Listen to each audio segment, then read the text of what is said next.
señales muestran cada vez más que triunfante vuelve en gloria a reinar. Es la esperanza de verlo volver, lo que motiva nuestro caminar. Queremos ver a Cristo en las nubes que nos viene a buscar. Queremos ver a Cristo en las nubes que nos viene a buscar.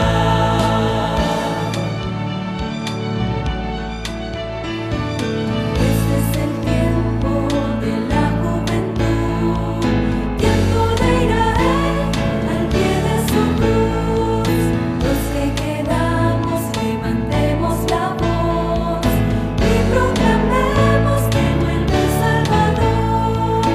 Es el momento de unidos predicar que triunfante Cristo viene a reinar. No desmayemos, pues el día vendrá y lo veremos en gran majestad. Queremos ver a Cristo en las nubes que nos viene a buscar. Queremos ver a Cristo en las nubes que nos viene a buscar. Queremos ver a Cristo en las nubes que nos viene a buscar. Queremos ver a Cristo en las nubes que nos viene a buscar. A Cristo en las nubes que nos viene a buscar.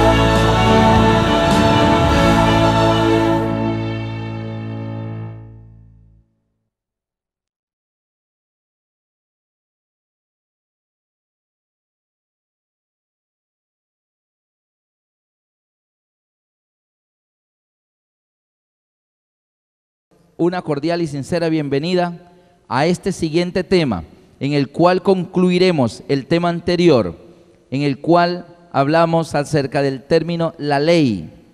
Y nuestro tema de hoy tiene que ver con la ley que Jesús clavó en la cruz. Ayer estuvimos estudiando que Jesús clavó en la cruz aquella ley que es una maldición para nosotros. Y alcanzamos a ver que cuando la Biblia utiliza la palabra ley, la utiliza con 4 significados diferentes. La primera de ellas es la ley de Dios, los 10 mandamientos, aquella que es espiritual, que es buena, y que es aquella ley que Dios escribe en nuestra mente y en nuestro corazón. La segunda, según Pablo en Romanos 7, del 14 al 25, es esta ley, que el mal está en mí. Esa ley que tiene que ver con la herencia de la tendencia al mal. Todos nacemos en este mundo heredando la tendencia al mal, y eso es una ley que se cumple en nosotros. Puede decirse que es la ley de la genética, ¿verdad? Y dice que es otra ley que está en nuestros miembros. Dice que es la ley del pecado que está en nosotros y nacemos con ella. Estudiamos también ayer que también la Biblia utiliza la palabra ley cuando, por ejemplo, los fariseos le decían a Jesús: Moisés nos mandó en la ley hacer tal cosa, en la ley de Moisés tal cosa. Y es que se refiere a la Torá. La Torá, o sea, el Pentateuco. Los hebreos, el pueblo de Israel, llamaba la ley a los primeros 5 libros de la Biblia. El mismo Jesús utilizó ese término cuando en el camino a Emaús se encontró con 2 de los discípulos que iban tristes, y dice que les dijo: oh tardos de corazón. Y dice que comenzó a mostrarle en la ley, en los profetas y en los salmos todo lo que estaba escrito de él, que era necesario que el Mesías muriera por nosotros, porque en eso consistía el plan de salvación.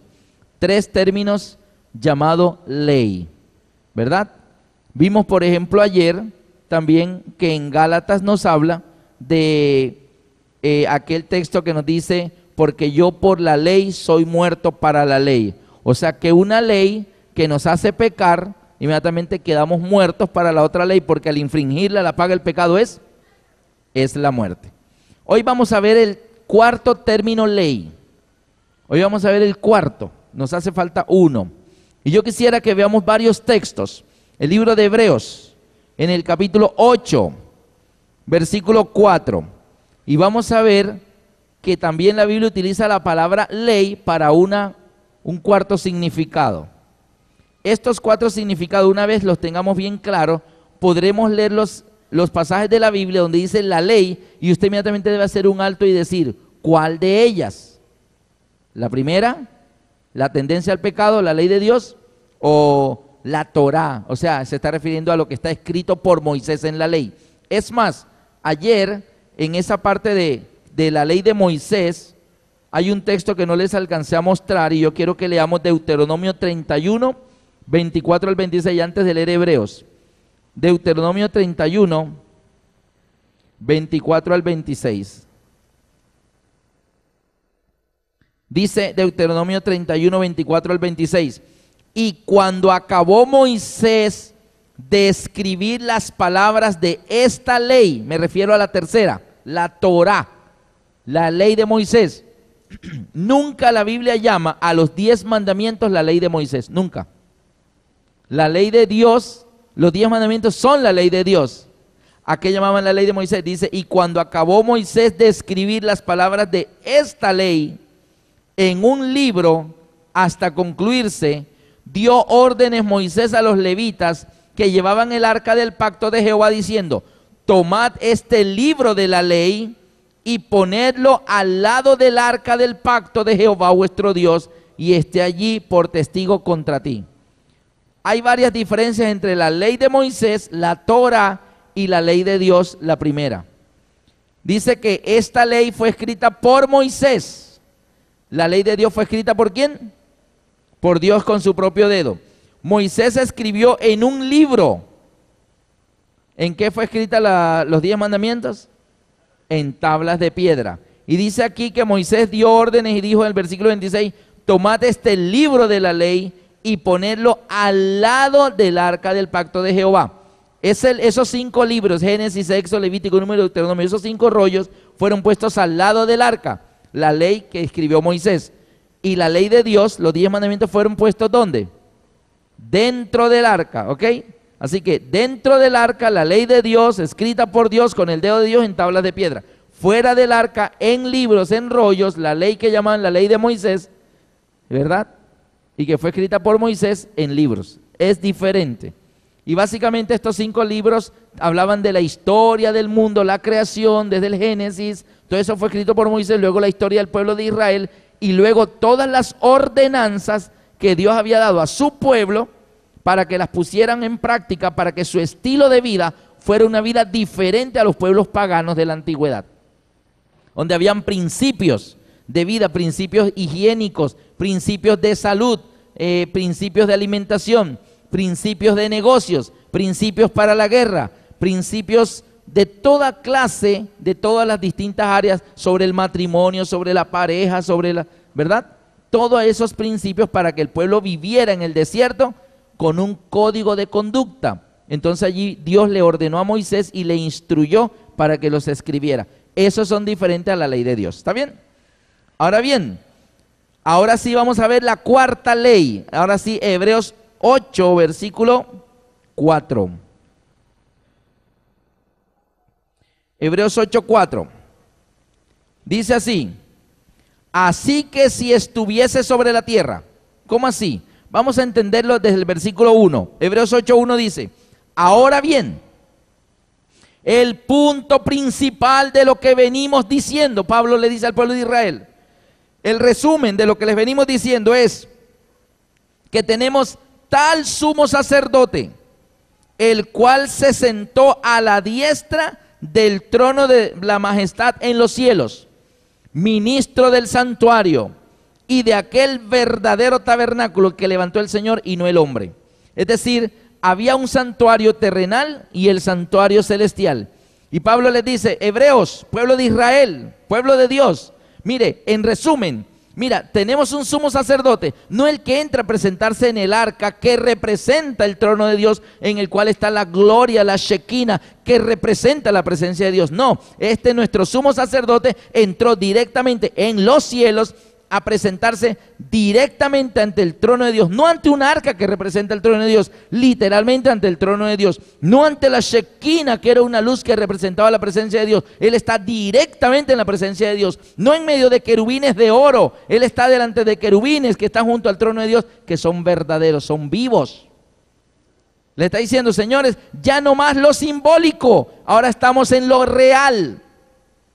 Ministro del santuario, de aquel verdadero, el que levantó el Señor, no el hombre. Ahora, ¿ustedes se acuerdan las dimensiones del santuario terrenal? ¿Se acuerdan cuando vimos el tema del mapa que hablaba de las dimensiones? 100 codos por 50 codos, el atrio. El tabernáculo tenía 30 codos por 10 codos, de los cuales 20 codos por 10 era el lugar santo, y 10 codos por 10 codos era el lugar santísimo. ¿Qué había alrededor? Tablillas de oro y ángeles esculpidos allí, y querubines en el velo y querubines en el arca. O sea, el sacerdote cuando entraba miraba para los lados y veía ángeles, ángeles, ángeles, ángeles, ángeles, ángeles, ángeles.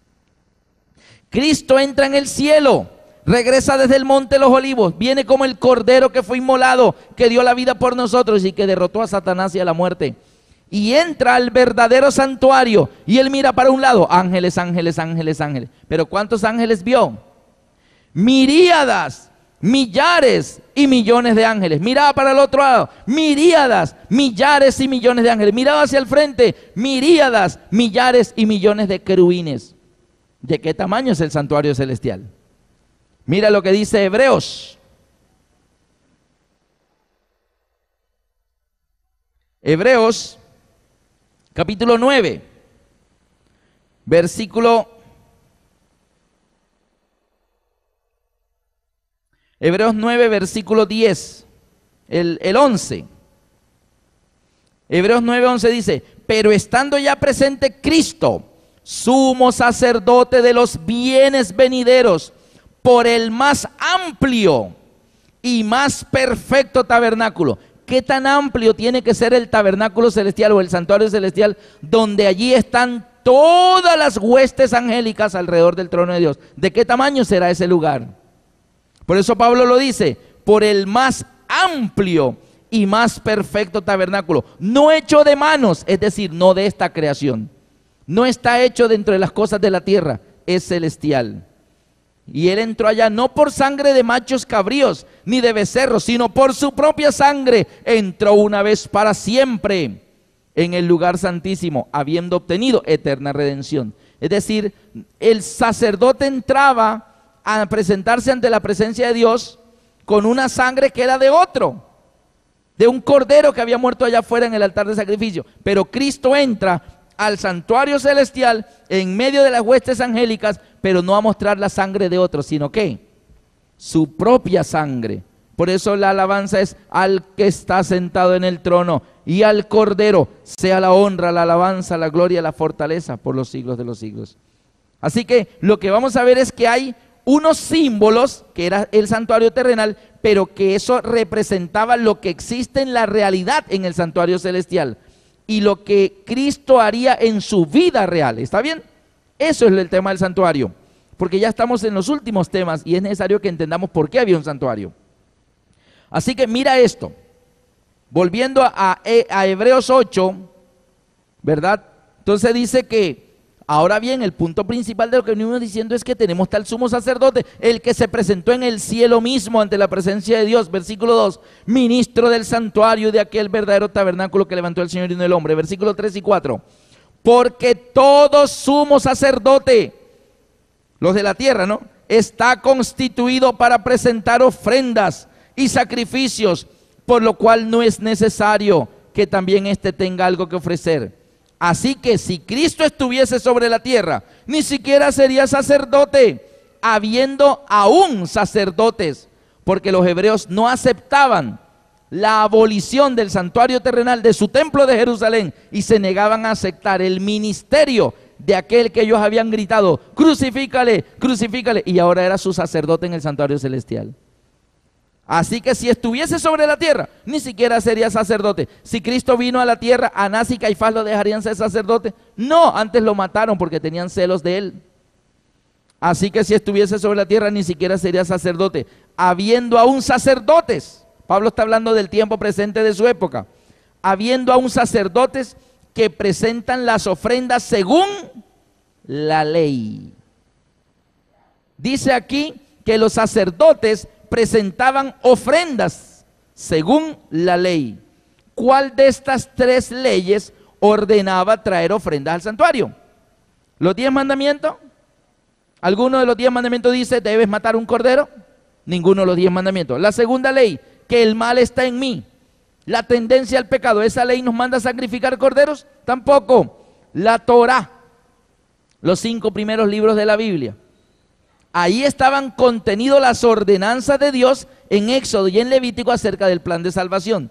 Pero en sí, para el pueblo de Israel, todo lo que se hacía en el santuario, como lo debían hacer, el momento en el que lo debían hacer y la manera en que debían hacer, todo eso para ellos era una ley. El cordero debía ser macho.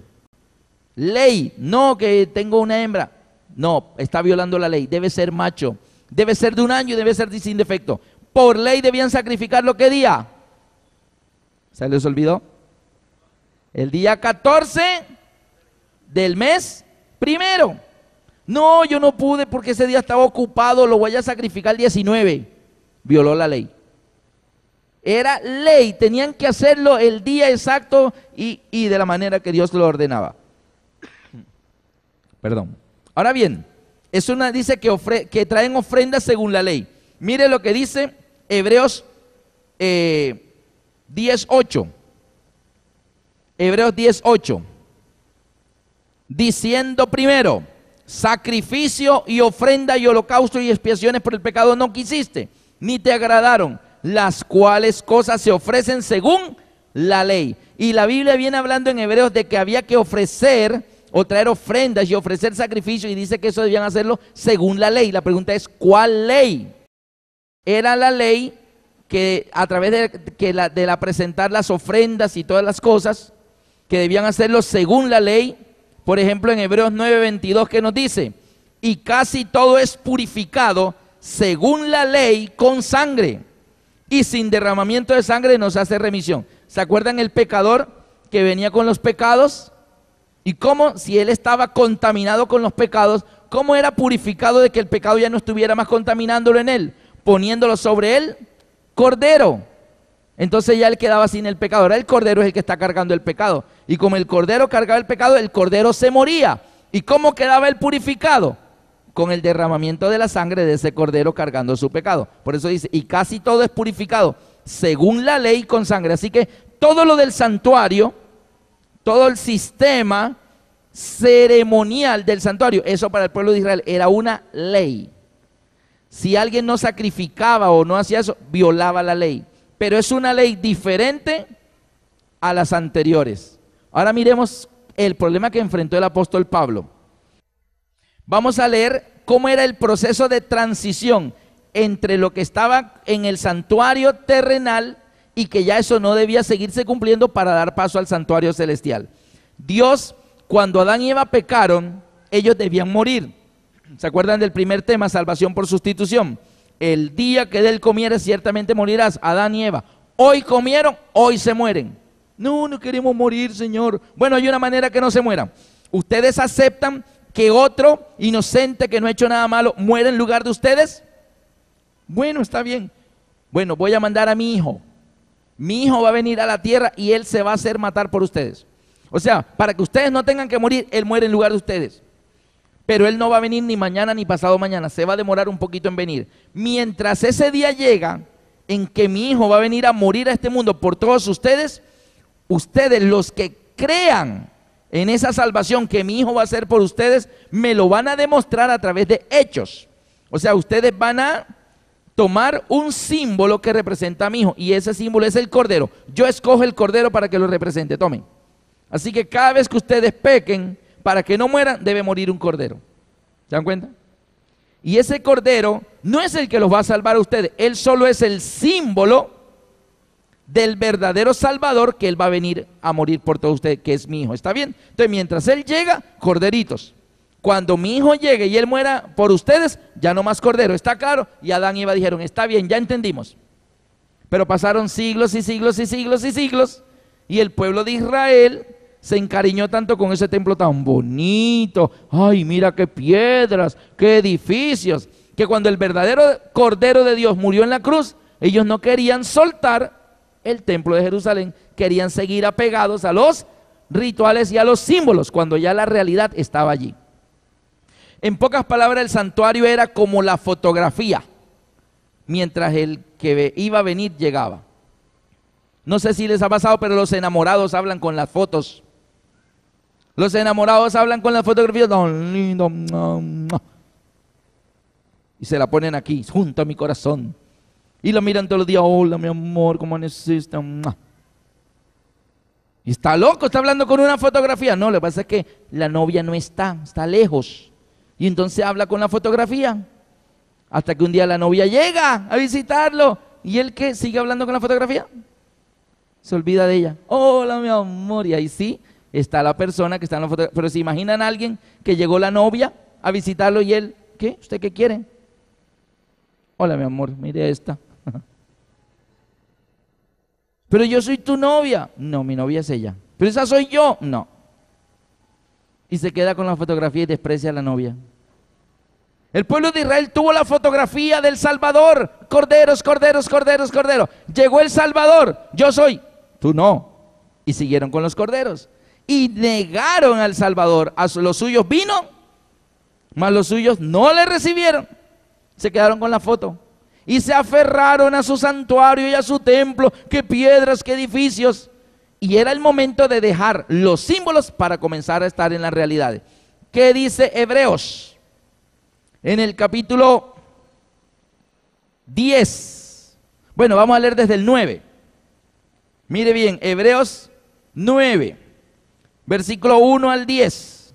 Al 11 dice, ahora bien, aún el primer pacto, y noten que habla de un pacto, primer pacto y nuevo pacto. Hoy vamos a ver qué es eso de primer pacto y nuevo pacto. Ahora bien, aún el primer pacto tenía ordenanzas de culto y un santuario terrenal. Lo que la Biblia llama primer pacto tenía que ver con el santuario terrenal. O sea que el primer pacto tenía que ver con los símbolos o con las realidades. Con los símbolos. Primer pacto, todo lo simbólico. Nuevo pacto, todo lo real. Ejemplo, el pacto era que ellos tenían, el que mate cordero significa que está creyendo en el Salvador, entonces yo lo voy a perdonar. Ese era el pacto. Pero llegó el nuevo pacto. ¿Y qué era el nuevo pacto? Jesús llega en la Santa Cena, toma la copa, eso está en Mateo 26, 26 al 29, dice, y Jesús tomó el pan, partió y lo dio entre sus discípulos y dijo, tomad, comed, esto es mi cuerpo. Y tomando la copa y habiendo dado gracias, dijo, esta es mi sangre del nuevo pacto. ¿Qué quiere decir? El primer pacto, santuario terrenal, sangre de corderitos.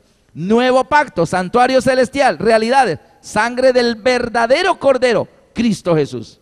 Esta es mi sangre del nuevo pacto. ¿Está bien? Así que aquella ley que ordenaba matar corderos, comer panes sin levadura, cordero asado y circuncidarse, todo eso, llegaba un momento en que iba a ser quitado, porque ya no se necesitaba la parte simbólica del plan de salvación, porque ahora venía la parte real del plan de salvación. Es lo que dice aquí Hebreos 9:1. Ahora bien, el primer pacto tenía ordenanzas de culto y un santuario terrenal, porque el tabernáculo estaba dispuesto así. En la primera parte, llamada lugar santo, estaba el candelabro, la mesa de los panes, la propiciación. Tras el segundo velo estaba la parte del tabernáculo llamada el lugar santísimo, en el cual estaba un incensario de oro y el arca del pacto cubierta de oro por todas partes, en la que estaba una urna de oro que contenía el maná, la vara de Aarón que reverdeció y las tablas del pacto, y sobre ella los querubines de gloria que cubrían el propiciatorio, y de las cuales cosas no se puede ahora hablar en detalle. Pablo dice, eso tiene mucho detalle, pero ahorita no les voy a explicar todo. Ahora miren la parte que viene. Y así dispuestas estas cosas, Pablo estaba describiendo santuario terrenal o santuario celestial. ¿Santuario qué? Terrenal. Santuario terrenal. Y así dispuestas estas cosas en la primera parte del tabernáculo, entran los sacerdotes continuamente para cumplir el oficio del culto. Pero en la segunda parte, solo el sumo sacerdote, una vez al año. ¿Qué día era que entraba ese día una sola vez al año? El día de la expiación. Una sola vez al año, no sin sangre, la cual ofrece por sí mismo y por los pecados de ignorancia del pueblo, dando el Espíritu Santo a entender con esto. Se dan cuenta que eran unos símbolos para que el pueblo de Israel entendiera algo. ¿Qué era lo que Dios quería que el pueblo entendiera? Dando, versículo 8, dando el Espíritu Santo a entender con esto que aún no se había manifestado el camino al lugar santísimo. ¿Quién fue el que dijo yo soy el camino? Jesús. No se había manifestado aquel que venía a decirle yo soy el camino, yo los voy a guiar de regreso al Padre. No se había manifestado el camino al lugar santísimo, entre tanto que la primera parte del tabernáculo estuviese en pie, lo cual es símbolo para el tiempo presente. Ahora noten qué libro estoy leyendo de la Biblia. Hebreos. Alguien me dice, ay, ¿ustedes para qué estudian el santuario? Ese es de Éxodo, de Levítico, eso ya está abolido. No lean el Antiguo Testamento, eso está abolido. Estoy leyendo en el Nuevo Testamento, estoy leyendo en Hebreos. Y Hebreos está haciendo referencia a aquello de Levítico y de Éxodo. Porque yo no puedo entender el final sin saber el principio. Se necesita estudiar el principio para, ya entiendo el final. Versículo 9, lo cual es símbolo para el tiempo presente, según el cual se presentan ofrendas y sacrificios que no pueden hacer perfecto en cuanto a la conciencia al que practica este culto. O sea, los símbolos no salvaban, salva es el Cristo real.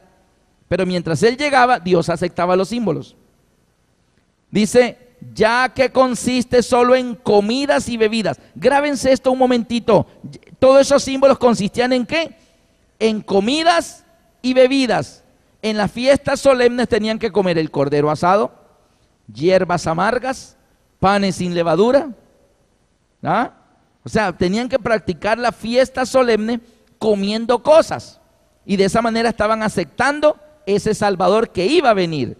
Ya que consiste solo en comidas y bebidas y de diversas abluciones y ordenanzas acerca de la carne, impuestas como una ley. ¿Hasta cuándo? Hasta el tiempo de reformar todas las cosas. ¿Cuándo esas cosas iban a ser reformadas? A partir de la cruz, lo que dice el versículo 11. Pero estando ya presente Cristo, sumo sacerdote de los bienes venideros, por el más amplio y más perfecto tabernáculo, no hecho de mano, es decir, no de esta creación, y no por sangre de machos cabríos ni de becerros, sino por su propia sangre, entró una vez para siempre en el lugar santísimo, habiendo obtenido eterna redención. Sencillamente está diciendo, toda la parte simbólica era solo símbolo hasta el tiempo de la venida del Mesías. Después de eso, eso quedaría abolido. Y todo ese sistema del sacrificio del santuario, ¿era qué?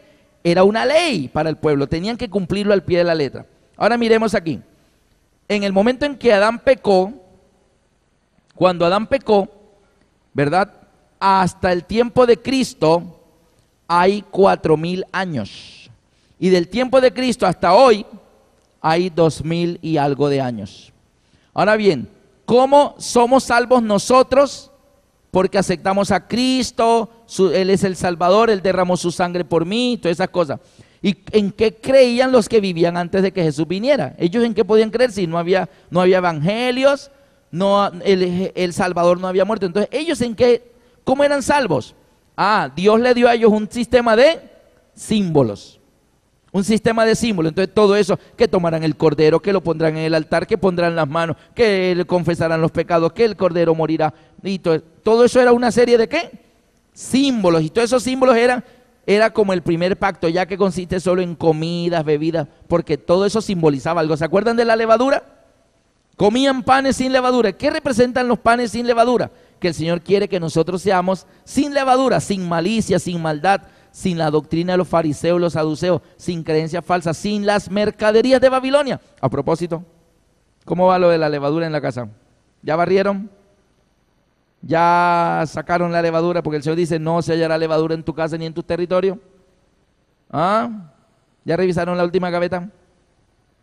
¿Dónde están aquellos discos? ¿Ah? Allá donde están aquellas revistas. ¿Todavía las tienen? ¿Todavía no les han sacado? Panes sin levadura. El Señor no le interesa que comamos panes sin levadura. El Señor lo que quería era simbolizar que el pueblo sacara todo aquello que le contaminaba. Amén. Así que todo eso era a través de símbolos. Pero desde que Cristo viene y muere por nosotros hacia nuestros días, ahora la salvación se basa ¿en qué? En realidades.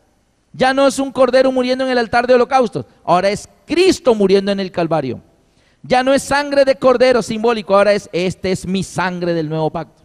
Ahora bien, ¿qué parte de la cruz hacia atrás? Santuario terrenal. De la cruz hacia adelante, santuario celestial. ¿Qué más sigue? Entonces vamos a ver símbolos. Eran salvos porque moría un cordero. En las realidades somos salvos ¿por qué? ¿Muere quién? Cristo. ¿Pero qué querían los judíos?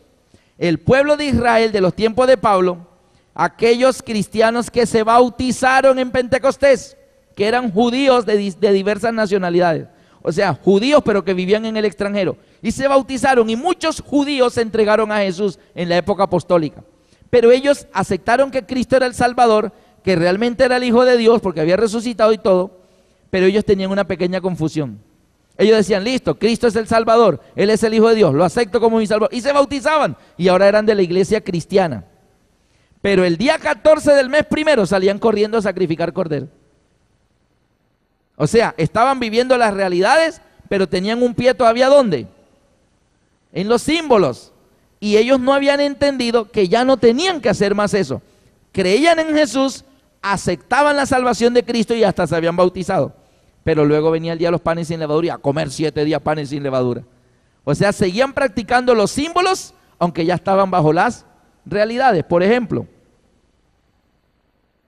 acá en los símbolos tenían que comer panes sin levadura. ¿Eso en la realidad qué significa? Una vida sin pecado y sin falsas creencias. Desechar toda doctrina falsa.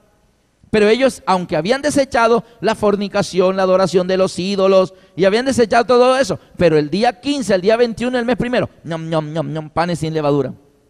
Entonces Pablo decía, ¿pero qué están haciendo?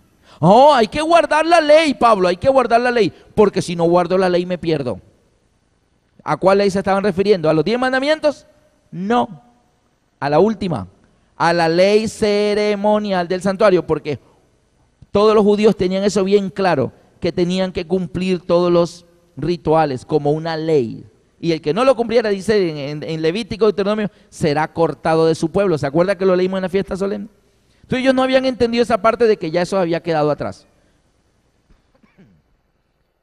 En los símbolos, los sacerdotes que ministraban en el templo, Anás, Caifás. En las realidades, Cristo nuestro sumo sacerdote en el santuario celestial. Símbolos. Era todo el santuario terrenal de Hebreos 9. Realidades. Estamos ahora en el santuario ¿qué? Celestial. Ya no más querubines de oro, ahora querubines vivos.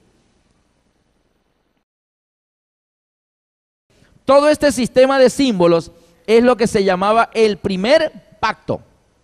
El primer pacto. Y todo el sistema de realidades se llama el nuevo pacto. Hay personas que creen que el antiguo pacto eran los 10 mandamientos, la ley de Dios. Y que el nuevo pacto es, ya no hay que guardar la ley de Dios. Soy libre porque Cristo la guardó por mí. Y que Cristo abolió los 10 mandamientos.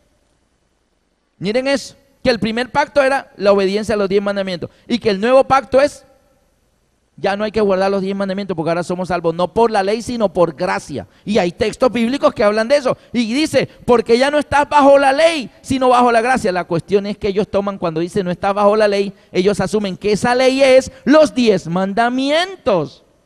Pero acuérdate que son ¿qué? 4 términos ley. Cuando dice, porque ya no estás bajo la ley, sino bajo la gracia, antes de aseverar que ya no debemos guardar los 10 mandamientos porque estamos bajo la gracia, debes preguntarte, cuando ahí dice ya no estás bajo la ley, ¿a cuál ley se refiere? ¿Es a los 10 mandamientos? Yo les hago una preguntita nomás póngale lógica. Imagínate una persona que no es ni cristiano y tú le preguntas solo por simple lógica, de pronto sin tomar en cuenta lo que dice la palabra de Dios, pero mira esto. Si con los 10 mandamientos de la ley de Dios vigentes, el mundo está como está. ¿Te puedes siquiera imaginar cómo estará el mundo si se le dice a todo el mundo que ya no hay que guardar los 10 mandamientos porque Cristo los abolió en la cruz? Si con la ley de Dios diciendo lo que dice y estamos en este mundo como estamos, ¿puedes imaginarte cómo estaríamos si le decimos a todo el mundo que ya no hay 10 mandamientos? Si el mandamiento dice no matarás y hay tantos muertos a diario, Dios mío, ¿qué tal diciendo ya no, tranquilo, él abolió en la cruz, maten a todo el que quieran? Ah, no, eso está vigente, hermano, ¿cómo le ocurre? No me puede matar, ese mandamiento está vigente. Ah. Si el mundo con la ley de Dios vigente está como está, imagínate diciendo a la gente ya lo de no adulterarás ya se acabó, eso lo quitaron. Eres libre, libre para ir a pecar. Eso es lo que llamamos libertad. O sea, me abren la puerta de la cárcel y salgo de ella y ahora me convencen que soy libre de decidirme por mi propia voluntad de volverme a meter a la cárcel. Claro, eso es lo que Satanás quiere que yo crea para volver a encerrarme. No es que Cristo me liberó y Él no pudo hacer nada para impedirlo, entonces Él ahora quiere que yo me encierre yo solo. Y algunas personas tienen ese concepto porque tal vez no saben que cuando la Biblia menciona la palabra ley, la menciona con ¿cuántos significados? 4. Así que cuando dice, porque ya no estás bajo la ley, sino bajo la gracia, esa palabra ley, asegúrate bien si son los 10 mandamientos. O puede ser una de las otras 3, ¿cuál será? ¿Qué es eso de primer pacto y nuevo pacto? Primer pacto es todo lo simbólico. Voy a poner varios ejemplos de los símbolos del primer pacto que tenían que ver con esa ley, la cuarta ley, la que estamos estudiando hoy, que era una obligación para el pueblo de Israel porque estaban viviendo la parte simbólica. A ver, dice allí Deuteronomio 4:13. Miren ustedes lo que era el primer pacto, Deuteronomio 4:13. Y Él os anunció su pacto. ¿Su qué? Su pacto, el cual os mandó poner por obra los 10 mandamientos y los escribió en 2 tablas de piedra. Ahora bien, ¿qué es lo que dice Deuteronomio 4:13? Que es el pacto de Dios. Los 10 mandamientos escritos por Dios, ¿en dónde? En 2 tablas de piedra. Eso es lo que dice ahí que es el pacto de Dios. ¿Qué será el nuevo pacto? Hebreos capítulo 8.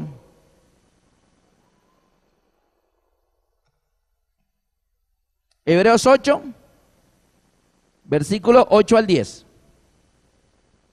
Hebreos 8, 8 al 10 dice, porque reprendiéndolos dice, he aquí vienen días, dice el Señor, en que estableceré con la casa de Israel y con la casa de Judá un nuevo pacto. No como el pacto que hice con sus padres. ¿Cuál fue el pacto que hizo con los padres? Los 10 mandamientos escritos por Dios en tablas de piedra. Entonces dice, mira, voy a hacer un nuevo pacto, pero no como el que hice allá con los papás de ustedes, los antiguos. El día en que los tomé de la mano para sacarlos de la tierra de Egipto, porque ellos no permanecieron en mi pacto, y yo me desentendí de ellos, dice el Señor. Versículo 10, por lo cual este es el pacto que haré con la casa de Israel después de aquellos días, dice el Señor. ¿Cuál es el pacto que él hará después de aquellos días? ¿Cuáles días? Los días de la cruz. ¿Cuál es el pacto? Pondré mis leyes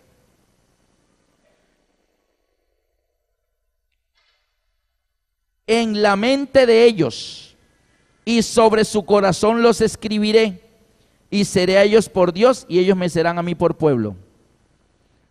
Este es el nuevo pacto que haré con mi pueblo después de aquellos días. ¿Cuál es el nuevo pacto? Pondré mis leyes. Nota que el nuevo pacto no es quitaré mis leyes. Ese no es el nuevo pacto. Y está en Hebreos, en el Nuevo Testamento. Va a decir, oh, es que usted está leyendo en el Antiguo Testamento, eso fue abolido. Estoy leyendo en Hebreos, cerquita de Apocalipsis. Este es el nuevo pacto. ¿Cuál? Pondré mis leyes en la mente de ellos y en su corazón los escribiré. Ahora bien, si ustedes miran el antiguo pacto y el nuevo pacto, ¿qué notamos allí? Porque tengo un amigo que me decía una vez, Alberto, es que el pacto, el antiguo pacto era los 10 mandamientos que el pueblo tenía que cumplir la ley para ser salvos. Y luego vino el nuevo pacto, es que Cristo guardó la ley por nosotros y ya yo no tengo que guardar la ley. O sea que como el primer pacto era poner la ley y el nuevo pacto es quitar la ley. Eso es lo que Satanás quisiera. Primer pacto, los 10 mandamientos escritos por Dios en tablas de piedra. Nuevo pacto, los 10 mandamientos escritos por Dios, pero ¿dónde? ¿Qué es lo que varía del antiguo pacto al nuevo pacto? ¿Varía la ley de Dios? No, la ley de Dios está en el antiguo pacto y está en el nuevo pacto. Que Dios las escribe en el antiguo pacto, ¿quién las escribe en el nuevo pacto? Dios también. ¿Qué es lo que varía? Que en el antiguo pacto Dios escribió las leyes en tablas de piedra. Acuérdate que todo lo del primer pacto era la parte de los símbolos. ¿Qué quería Dios simbolizar al entregarle a Moisés su ley escrita en tablas de piedra? Que lo que se escribe en la piedra no se borra, queda allí tallado. No sé si han visto esas personas cuando pavimentan un andén y ponen allí cemento fresco, por favor no pisar. Y nunca falta el gracioso que toma una varita y enseguida pone Roberto y María y un corazón atravesado por una flecha. Y cuando ese cemento se seca y se vuelve piedra, quedó allí Roberto y María unidos por esa flecha. No se borra, quedó tallado en la piedra. Pero después Roberto termina con María. Y ahora Roberto anda con Rosita. Y viene Roberto con Rosita paseando y de pronto, en esta calle hay un pedazo de piedra ahí en el piso que dice Roberto y María, donde Rosita vea que no me mata. Ay, vámonos a meternos por otra calle, ¿sí? Y no se borra. Tendrían que romper el andén, romper la roca para borrarlo.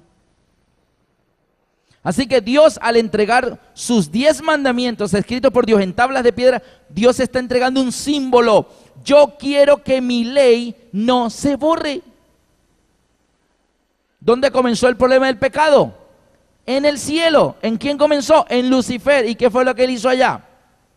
Profanaste tu santuario y pecaste, dice el Señor. Y si Lucifer pecó en el cielo, ¿qué es pecado? Infracción de la ley. O sea que en el cielo había ley cuando Lucifer se rebeldizó, claro. Y pecó por eso. Así que los 10 mandamientos en tabla de piedra es un símbolo. Ahora, ¿cuál es la realidad? A Dios no le interesan sus 10 mandamientos en una piedra. ¿Para qué? ¿Que se ve bonito? Sí, se ve bonito. Pero lo que Dios realmente quiere es que su ley esté ¿dónde? En la mente y en el corazón de sus hijos. Por eso este es el nuevo pacto que haré. Así que quita el símbolo y viene la realidad. Dios quiere sus 10 mandamientos en la mente y en el corazón de sus hijos. Símbolo, realidad. Primer pacto, nuevo pacto. Antiguo pacto, ¿qué más tenemos? Sangre de corderos, ¿verdad? Ese era el pacto. Caín violó el pacto, no había cordero por ningún lado, no había derramamiento de sangre en el cordero. Bueno, Caín, te mueres con tus pecados. Abel aceptó el cordero del pacto, entonces fue salvado, fue perdonado. ¿Y qué tenemos en el nuevo pacto? Esta es mi sangre del nuevo pacto. Noten, el primer pacto, símbolos. Nuevo pacto, realidades. La sangre de Cristo es la verdadera. Y estos son apenas unos cuantos ejemplos. El caso de la circuncisión. Todo israelita tenía que ser circuncidado. Y de pronto llega Pablo y le dice a los nuevos cristianos, tranquilo, ¿te circuncidaste? Bien. ¿No te circuncidaste? Tranquilo también. Y los judíos, Pablo, ¿qué estás enseñando? Eso es una herejía. Estás enseñando a la gente a violar el pacto. Porque Pablo le decía que ya en Cristo ni la circuncisión vale ni la incircuncisión. Porque ahora estábamos ¿en qué? En las realidades. Mire esto. Esto de la circuncisión es bien interesante. Ellos, el pueblo de Israel, desde los tiempos de Abraham, Dios hizo un pacto. Dijo, bueno, Abraham, voy a establecer un pacto contigo. Y para símbolo de ese pacto debe circuncidar el prepucio. y a sus hijos varones, y de ahí en adelante todas las generaciones, en el día octavo el bebé debía ser circuncidado, si era del pueblo de Dios, para que Dios tenga pacto también con él, de salvación. Resulta que ¿por qué Dios escogió eso del prepucio? ¿Por qué ese símbolo? ¿Por qué no escogió como símbolo amarrarse una cintilla en el dedo? Decir, soy de Dios, mire. ¿Por qué el prepucio? ¿Por qué la circuncisión? El prepucio es aquella piel que cubre el glande del hombre. Y el glande es la parte más sensible. Y Dios le dice, quítate el prepucio para que seas muy sensible. Así que todos los que son de mi pacto, circuncidados. Pero ¿qué quiere Dios simbolizar con eso de la circuncisión? Leemos, por ejemplo, en Deuteronomio 10:16, desde el principio Dios les decía al pueblo que era lo que Él esperaba de ellos. Deuteronomio 10:16, circuncidad pues el prepucio ¿de qué? De vuestro corazón, y no endurezcáis vuestra cerviz. Así que en la parte de símbolos circuncidaban el prepucio, y en la parte de las realidades, ¿qué circuncidaban? Circuncidad vuestro corazón. Eso es lo que Dios quiere. ¿Qué quiere decir? Sé de corazón sensible. No podemos ser cristianos insensibles. Ah, pero fui circuncidado al octavo día. ¿Y qué? Eso era un símbolo nomás. Dios persigue algo más allá, algo en tu vida. No rituales allí que yo cumplo todo como el joven rico. Todo esto lo guardo desde mi juventud, pero no amaba a nadie. No compartió sus bienes con el prójimo, no amaba al prójimo, no siguió a Jesús, tampoco amaba a Dios, pero guardaba todo. Un guardador de normas, pero no fue salvo. Así que el Señor simbolizaba con la circuncisión sensibilidad. Quiten aquello que impide que sea sensible, porque el Señor quería prefigurar la realidad. Circuncidaos vuestro corazón, no sea de dura cerviz. Yo les hago una preguntita, aquella parábola, Jesús viene, dice que venía un hombre bajando de Jericó y lo asaltaron, le robaron todo y lo dejaron herido, medio muerto y desnudo, desangrándose. En eso pasa un hombre, y Jesús pudo haber dicho, pasó un comerciante, pasó Zaqueo. Jesús pudo haber dicho, pasó la legión romana, y dijeron, pobre tipo. Jesús pudo haber dicho que pasó una caravana de ismaelitas, pero el ejemplo que pone Jesús es que dice que pasó un levita. Y el levita era una persona que ministraba ¿dónde? En el santuario, en el templo. Era una persona encargada de los servicios de adoración y de enseñar al pueblo lo que eso significaba. Pasó un levita, lo vio y siguió de largo. Pasó un sacerdote, también ministraba en el santuario. Noten que en cuáles son las únicas dos páginas de la Biblia donde no se menciona santuario. En la primera y en la última. Ahí tenemos un levita, un sacerdote. ¿Eso qué es? Santuario. Y pasa el sacerdote, lo miró y pasó de largo. Esas personas, el levita y el sacerdote, ¿eran circuncidados del prepucio, sí o no? Sí, eran del pacto de Abraham. Pero ¿eran circuncidados de su corazón? ¿Eran sensibles? No, no eran sensibles. De pronto dijeron, pobrecito, ¿cómo está este mundo, verdad? Pero voy a llegar tarde a la escuela sabática, porque me toca la bienvenida. Eso está bien, tener la bienvenida en la escuela sabática. Pero si pasas cerca de alguien y tú ves que tiene una necesidad, por algo Dios te hizo pasar por ahí. Porque si tú eres un hijo de Dios y pasaste por ahí, y que tú hayas pasado por ahí, da lo mismo que se haya pasado el mundano más mundano de esta tierra. ¿Dónde está la diferencia? ¿Qué para qué Dios te hizo pasar por ahí? Es lo mismo que no hubieras pasado por ahí. Y luego dice el Señor que pasó un samaritano, alguien despreciado por los del templo. Porque los samaritanos decían que no había que venir al templo de Jerusalén a adorar. Allá en el monte yo puedo adorar y Dios me escucha. Y pelean esa pelea. Es desde en el monte o en el templo donde hay que adorar. Y Jesús dijo, mira, ni aquí ni allá. La hora viene en que los verdaderos adoradores adorarán al Padre en espíritu y en verdad.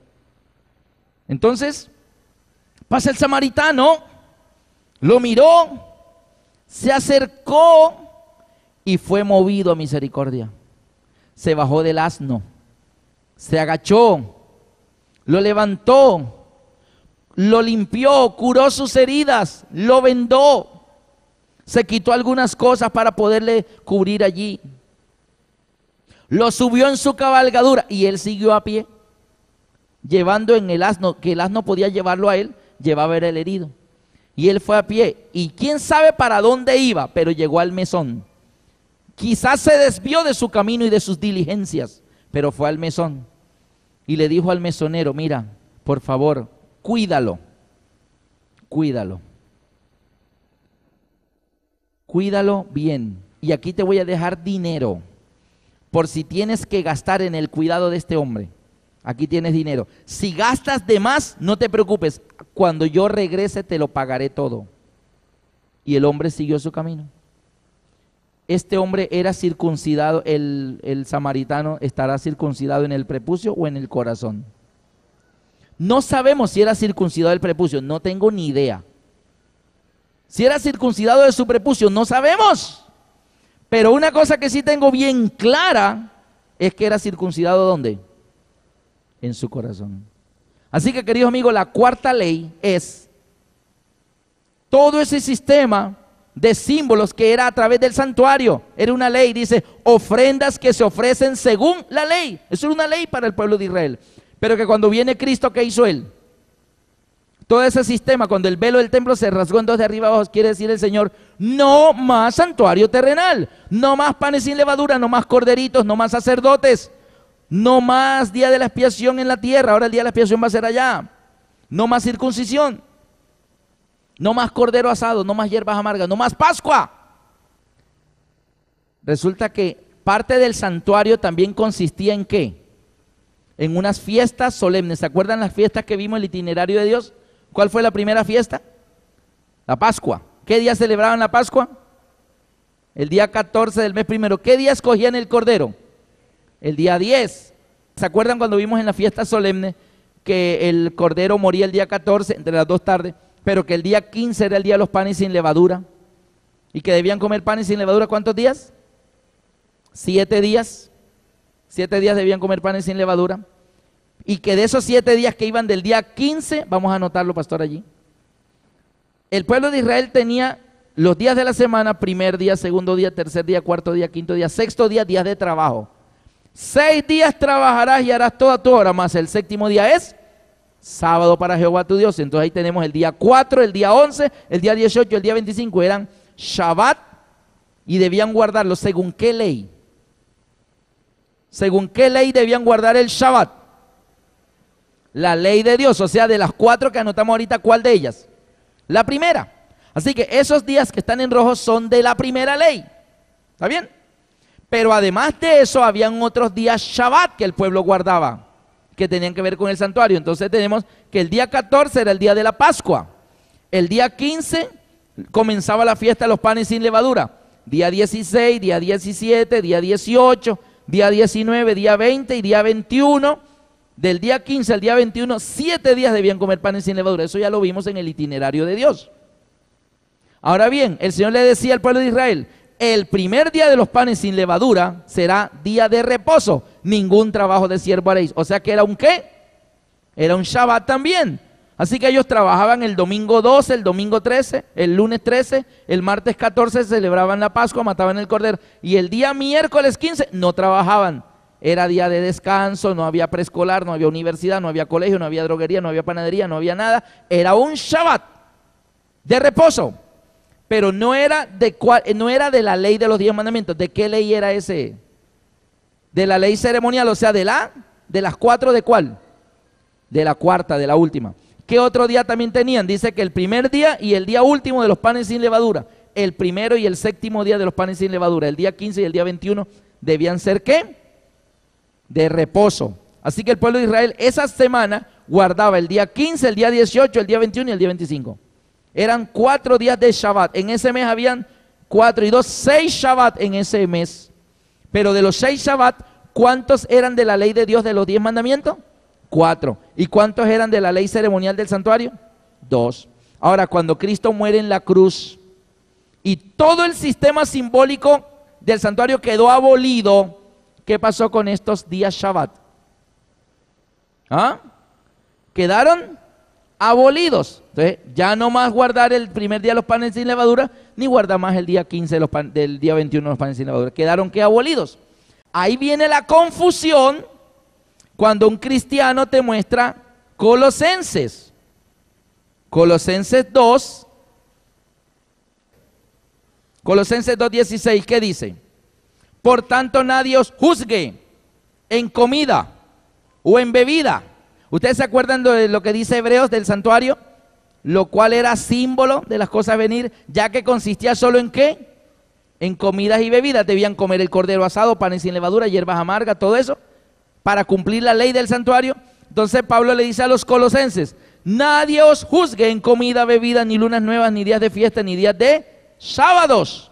Entonces un cristiano te dice, ¿se da cuenta que no hay que guardar el sábado? ¿Ustedes están equivocados siguiendo guardando el sábado? Porque eso fue abolido por Cristo en la cruz. Pero es que ese hermano no sabe que el término ley la Biblia lo utiliza con 4 significados diferentes. Qué confusión. Y esa confusión la hubo en los tiempos de Pablo. ¿Qué pasó? En la iglesia, imagínate que esta es la iglesia de Jerusalén y hay un concilio de cristianos. Y vengan todos los cristianos que fueron bautizados. Entonces habían cristianos de origen judío, habían sido circuncidados de pequeñito, habían descendientes de Abraham y creyeron en Jesús. Y se bautizaron y dijeron, Él es el Salvador, yo me bautizo. Pero también vinieron hermanos de Corinto, evangelizados por Pablo, filipenses evangelizados por Pablo, efesios, y también vinieron gálatas, y colosenses, y tesalonicenses, y corintios, y romanos. Cuando esos hermanos entran a la iglesia, ellos eran de origen griego, y cuando ellos querían bautizarse, por ejemplo, si ustedes miran al carcelero de Filipo, él no era israelita. ¿Qué debo hacer para ser salvo? ¿Y qué le dijo Pablo? Y Silas, oh, tienes que circuncidarte y celebrar la Pascua, los panes sin levadura, porque si no tienes el pacto de Dios. No, le dijo, cree en el Señor Jesucristo y serás salvo tú y tu casa.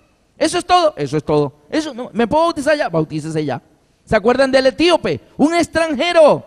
Aquí hay agua. ¿Qué impide que yo sea bautizado? Ah, es que usted no es circuncidado, usted no es descendiente de Abraham, usted no celebró la Pascua antes de ayer. Pero no, ¿qué le dice? Aquí hay agua, ¿qué impide que yo sea bautizado? ¿Y qué le dice Felipe? Si crees de todo corazón, bien puede. Ah, listo, y se bautizó enseguida. Entonces, cuando había un concilio de la iglesia, vienen todos esos hermanos que eran bautizados cristianos, extranjeros y cristianos de origen judío. Y miren lo que sucede. Cuando están en la iglesia, le dice el hermano judío al hermano colosense, ¡tum! Hermano, ya sabe, mañana es Shabbat, no puede abrir la panadería. ¿Shabbat mañana? No, hermano, mañana es martes. No, hermano, mañana es Shabbat. No puede abrir la panadería. Y tiene que comer hierbas amargas y panes sin levadura. ¿Qué? Si no hace eso, viola la ley. Y lo acusan en la iglesia y lo borran. ¿Cómo así? ¿Pero de qué me está hablando usted? Hermano, mañana paso por su panadería. Como la ve abierta, violó la ley. Pero hermano, si yo solo la cierro los sábados, mañana es martes. No, mañana es Shabbat. ¿Y de qué Shabbat le estaba hablando el hermano judío al hermano colosense? Que era 15 o que era 21 y era martes. Hermano, mañana es martes. No, mañana es Shabbat.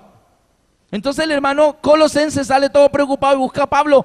Pablo, en la iglesia me van a borrar, me van a sancionar. ¿Por qué? ¿Qué hiciste? Nada, fui al concilio de la iglesia y un hermano me dijo que mañana era Shabbat y era martes. ¿Qué más te dijo? Y que tenía que comer esto y esto. Ah, no te preocupes, hermano colosense. No le des color a eso. Tú tranquilo, tú sigue como va. Lo que yo te expliqué, bueno, pero arréglame eso. No, yo le voy a escribir una cartita.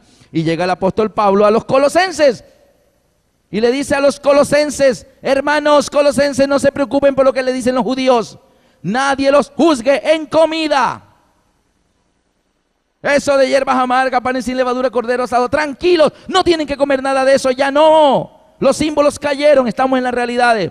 Nadie juzgue en comida, bebida, o lunas nuevas, días de fiestas y sábados.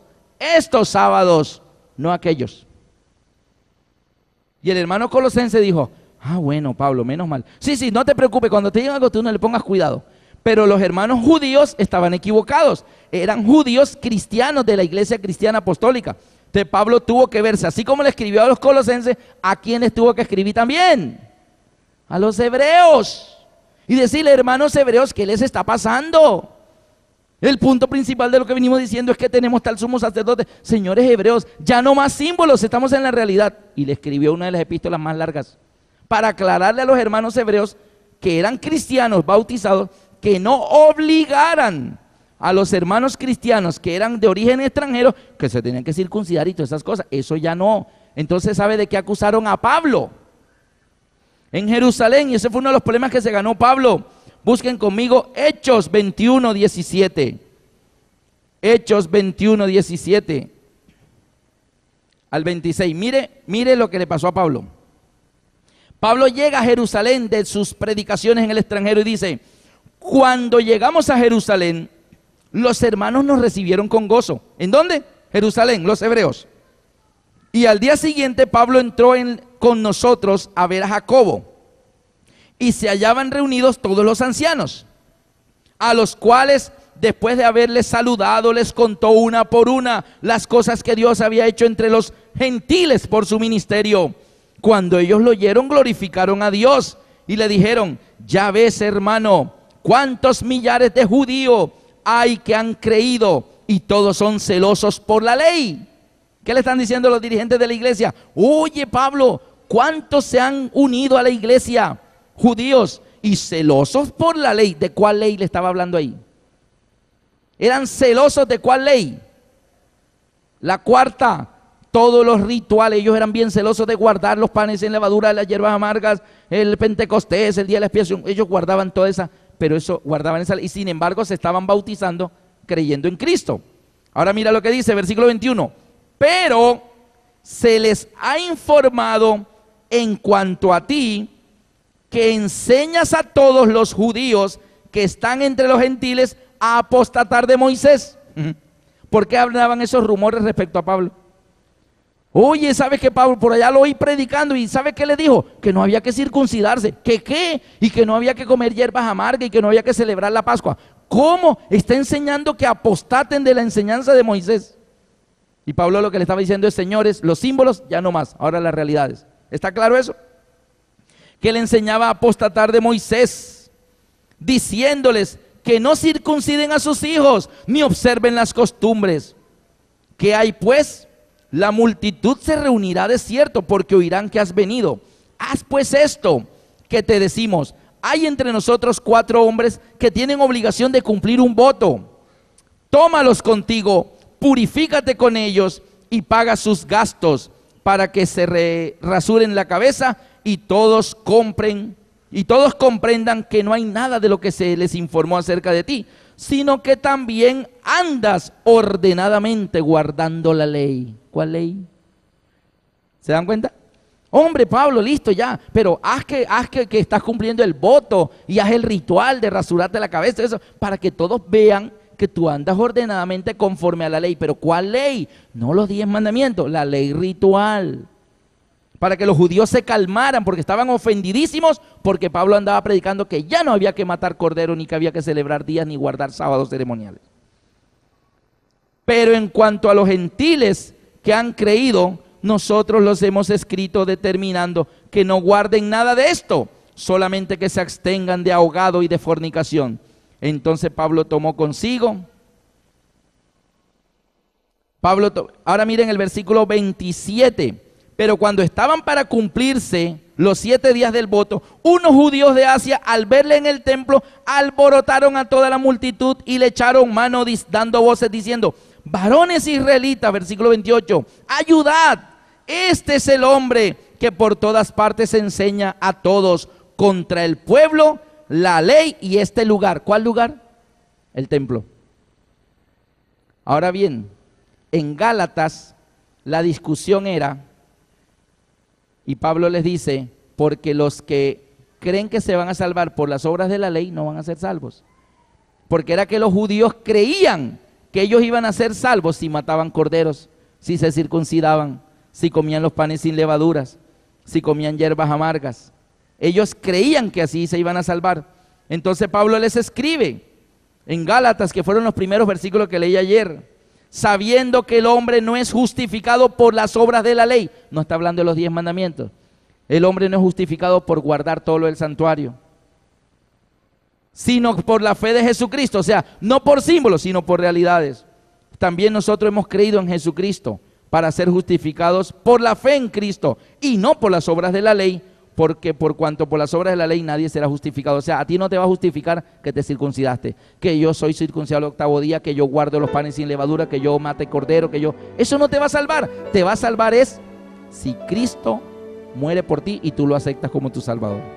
Así que el problema que había en torno a la ley era eso, queridos hermanos, que definitivamente los judíos que se bautizaban en la iglesia apostólica no querían dejar de guardar eso, y ellos creían que eran salvos, era por todo lo que hacían, y nosotros somos salvos por lo que Cristo hizo por nosotros en la cruz. Amén. Tenemos la última lámina, toda la parte del primer pacto que ¿cómo? Abolido, no más símbolos. Amén, no más símbolos. Yo les quiero hacer una pregunta. Hay un hombre en Colombia que se llama Jaime Jaramillo, el ingeniero Jaime Jaramillo. ¿Lo han oído nombrar? Sale en Bogotá y saca niños de las alcantarillas, les compró una casa, saca niños de esos huecos, gamines, y los educa, paga personas, y ahora está haciendo campaña en la empresa privada para ayudar, y ha abierto toda una fundación que se llama Niños de los Andes. Investiguen sobre él. La pregunta es, ¿esta persona es circuncidada, sí o no? ¿Sí o no? Sí. La próxima vez que tú pases con tu Biblia bajo el brazo, porque vas corriendo, porque vas para la iglesia, porque la conferencia ya va a comenzar, y ves un niño acostado en el piso, tal vez está drogado y está tapado con periódicos, lo más probable es que uno diga, ¿cómo está el mundo, verdad? Y siga de largo. Hay dos ejemplos a seguir. O hacemos igualito que el levita y el sacerdote, o hacemos igualito que el samaritano. Tú eliges. Pero lo que elijas, demuestras si estás circuncidado, si eres sensible aquí, si sientes, si te duele ver sufrir a otros. Si te duele, actúa. Ya no estamos más bajo la ley de todos esos símbolos. Ahora vivamos la realidad de ser hijos e hijas de Dios. Amén. ¿Cuántos quisieran pedirle en esta oportunidad, Señor, que tu Espíritu Santo quite de mi corazón esa capa dura que me hace tan insensible al dolor ajeno, que me hace tan insensible a ver sufrimiento y dolor y no sentir nada y ser indiferentes? ¿Cuántos quisieran, colocándose de pie, pedirle a Dios que nos convirtamos en elementos de cambio en esta sociedad en la que vivimos? Y que realmente comencemos a dar la mano a otros, a sentir el dolor del otro, porque nuestro corazón está ¿qué? Circuncidado. Cuando leas la Biblia y tropieces la palabra ley, acuérdate de preguntar, ¿cuál de ellas? No digas enseguida los 10 mandamientos. Pregúntate, ¿cuál de ellas es la primera? ¿Es la segunda? ¿La que es una maldición? ¿Que heredamos la tendencia al mal? ¿Será esa? Esa la clavó Jesús en la cruz, la naturaleza pecaminosa. ¿Y cuál Jesús más anuló? Toda esa de todos los símbolos. Ahora estamos en las realidades, amén. Y guardando los 10 mandamientos, los cuales serán guardados por la eternidad. Cuando en Isaías 66, 22 y 23 dice que será de mes en mes y de sábado en sábado vendrán todos a adorar delante de mí, dice el Señor. Se seguirá guardando el sábado allá, porque la ley de Dios es eterna, porque es un trasunto de su carácter. Querido Padre que estás en los cielos, te damos gracias porque tu Espíritu Santo lo has enviado a la tierra para luchar en el corazón de cada uno de nosotros, para arrancar de él esa coraza dura, esa piedra que cubre nuestro corazón y que no nos deja sentir, que ni siquiera sentimos a veces remordimiento por el mal. Señor, haz que podamos ser sensibles y podamos ser llenos de tu amor y poder mirar a los demás en su necesidad y darle la mano. Que no digamos más al que sufre necesidad, oraré por ti, sino que le digamos, ¿qué quieres que haga por ti? Y después de darle la mano, decirle, seguiré orando por ti. Porque la fe sin obras es muerta. Señor, bendícenos, transfórmanos, que más que miembros de iglesia comencemos a ser hijos e hijas de Dios. Gracias por escucharnos, lo pedimos en el nombre de tu Hijo, Cristo Jesús. Amén.